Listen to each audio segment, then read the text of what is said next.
तो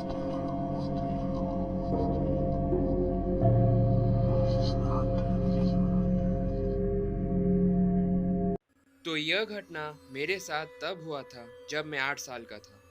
मेरी primary education और कॉलेज की पढ़ाई भी खड़गपुर में ही हुई थी। मेरे पेरेंट्स आईआईटी खड़गपुर के प्रोफेसर्स थे और मुझे अच्छी तरीके से याद है कि तब की आईआईटी कैंपस पूरी तरीके से अलग हुआ करता था। तब कैंपस में कोई भी बाउंड्री वॉल नहीं लगी थी। कैंपस के चारों ओर घने जंगल हुआ करते थे और जिसके चलते कई बार तो लोमड़ियाँ हमारे क्वार्टर्स के बहुत सामने तक आ जाती थी। तो हमारे उस एरिया में केवल 4 क्वार्टर्स हुआ करते थे जो कि दूर दूर बने हुए थे और बीच बीच में जंगल थे। मेन रोड वहाँ से काफ़ी दूर बना हुआ था, पर वहाँ जितने भी लोग उन क्वार्टर्स में रहा करते थे उनका ऐसा कहना था कि उन्हें उनके घर में उनके अलावा भी किसी और के होने का एहसास होता था। इसके अलावा कई लोगों ने तो वहाँ कई परछाइयों को भी देखने का दावा किया था, पर हमारे साथ यह सब कुछ भी नहीं हुआ था उस दिन तक। तो उस दिन काफ़ी तेज बारिश हो रही थी। महीना था जुलाई का और इतनी तेज बारिश होने के कारण बिजली भी बंद थी। तो उस दिन मेरे पापा चेयर में बैठकर मोमबत्ती की हल्की सी रोशनी में न्यूज़पेपर पढ़ रहे थे और मैं अपने मम्मी के साथ दूसरे रूम में बैठकर लूडो खेल रहा था। इसके अलावा हमारे घर में एक तीसरा कमरा भी था जहां हमारी एक मेड रहा करती थी। तो इसी में मेरे पापा के कमरे की मोमबत्ती खत्म होने लगी थी।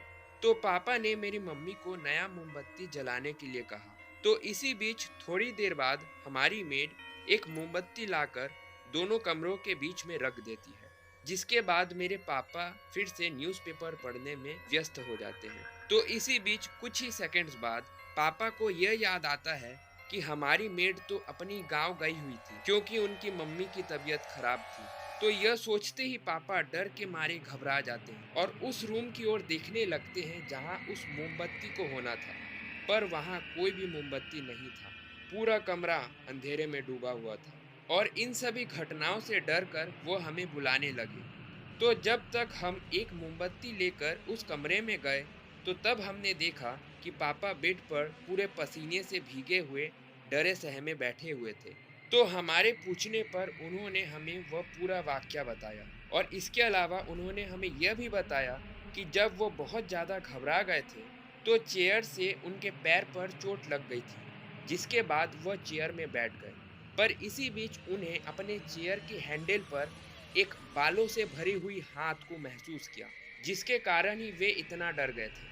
और इन सब घटनाओं को सुनकर हम भी काफ़ी डर गए और इसके बाद पूरे घर में मोमबत्तियों की रोशनी में और इसके अलावा लाइट आने के बाद हमने पूरे घर को चेक किया कि घर में कोई घुस तो नहीं आया, पर वहाँ हमें पूरे कमरे में कोई भी नहीं मिला। और इस घटना के कुछ महीने बाद ही हमने उस क्वार्टर को छोड़ दिया था। तो दोस्तों, यह स्टोरी तिलक एम द्वारा शेयर किया गया था।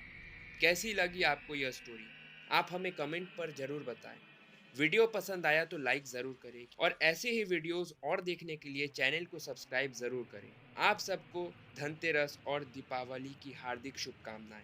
तो मैं मिलता हूँ नेक्स्ट सैटरडे को और तब तक के लिए जय बजरंगबली।